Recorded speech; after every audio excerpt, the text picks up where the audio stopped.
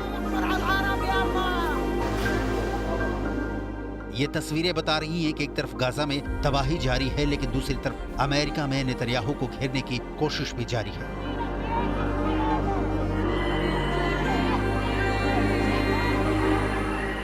White house के करीब ये लोग नेतन्याहू का विरोध करने पहुंचे हैं। ये गाजा में हजारों लोगों की मौत पर बाइडेन प्रशासन को जगाना चाहते हैं। ये इजराइल को जारी बम और गोला बारूद की सप्लाई रोकना चाहते हैं। ये सब एक प्रदर्शन का हिस्सा है। ये व्यक्ति आंखों पर पट्टी बांधे और हथकड़ी लगाए हुए खड़ा है,